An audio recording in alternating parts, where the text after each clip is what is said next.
Welcome back to Walk's Wednesday Words. This fall I'll have occasional thoughts, maybe most Wednesdays, maybe others will join me. There may be some weeks that I don't record anything. You know, it's interesting. I used to wear a necktie, and now I find myself with this cravat or whatever that is, the mask I seem to always have. It is easiest to store it around my neck. I'm here in the church library, and what a good church library it is. I think Ann O'Hart has been the librarian for some time, and as she retires from that position, I'm grateful for what a great library it is. I saw this book in the library and was fascinated by it. It's called Presbyterians: A Spiritual Journey by Dirk Wiergena. I'm not sure how to pronounce that. Wiergena? I should look that up. But this book about Presbyterians and spiritual journey has me thinking about. I've talked about spirituality and Presbyterianism, and it seemed a good transition into a program this fall. But to speak briefly about this, I picked this book up and I showed it to Nancy, and she thought we had a copy. A lot of Presbyterians got one in the early 2000s. This book was copyrighted 2000.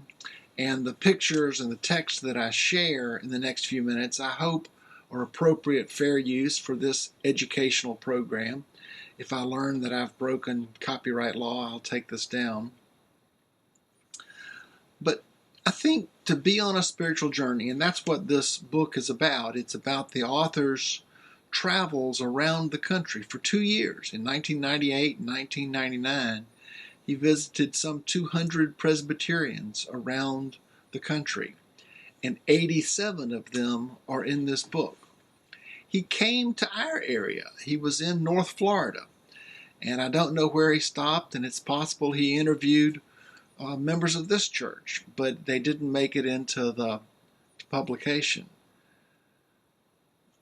But it's his spiritual journey of visiting Presbyterians and hearing their stories of their relationship with God, their church's ministry, and the work of God here and around the world. Human beings have always been on spiritual journeys, certainly way back to Bible times. If you think about the Bible story, it's almost always a story of journeys. Israel is born out of leaving Egypt, fleeing as freed slaves, and traveling in the desert for 40 years, led by Moses and then Joshua, and settling in their land. But as soon as they were settled in the land, God commanded them to journey to Jerusalem, even before that to Shiloh, to come to where the tent of meeting was, where the temple was, where the ark was, to worship God and make sacrifices. If you read the Bible, it seems like they were always on the move, going to festivals and to worship God at certain times and places. The second story about Jesus is the story of his coming to Jerusalem when he was a young man. He had been old enough to be a man at age 12. He went with the men of his community and with his parents to Jerusalem. And then when Mary and Joseph left, they assumed that Jesus had walked on ahead with the other boys, with cousins, with family. They got to the first night they were camping and no Jesus in the first place. And they ran back to Jerusalem, and you know the story. They found him 3 days later in the temple, learning from the elders and questioning them. He said to his parents that, of course, where else would you find me but in my Father's house? He had traveled from Nazareth down to Jerusalem, and then Jesus walked all over, and then there are stories of the travels of Paul and the disciples on the road to Emmaus, and After the first Roman Emperor Constantine became a Christian, he sent his mother to the Holy Land, and St. Helen visited those same sites where Jesus had been. And she came to Jerusalem and Nazareth and Bethlehem, built churches. Really, ever since, Christians have been traveling to the Holy Land.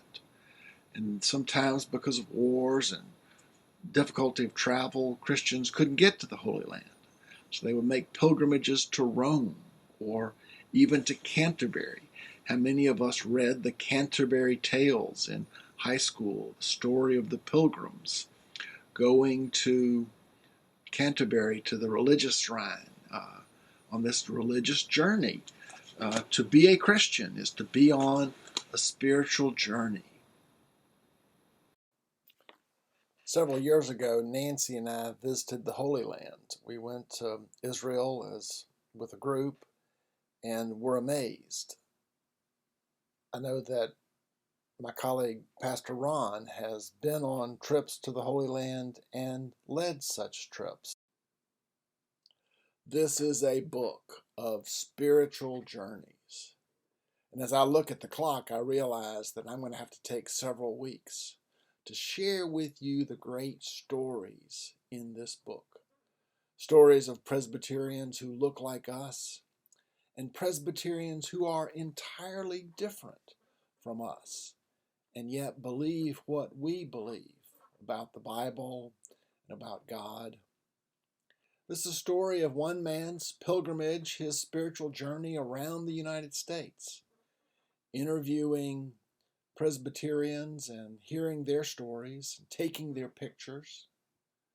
Many of us have been on spiritual pilgrimage. Think about yours. What pilgrimage have you been on? Was it a mission trip? Was it a trip to another state to do disaster recovery or work here in Ocala? Was your spiritual pilgrimage getting on the bus to hear Billy Graham speak in Orlando or Tampa or somewhere else? Was it a trip to the Holy Land? As I started out saying, God created us as spiritual beings to be on pilgrimage. And in the coming weeks, we'll hear some of these stories. Have a great week.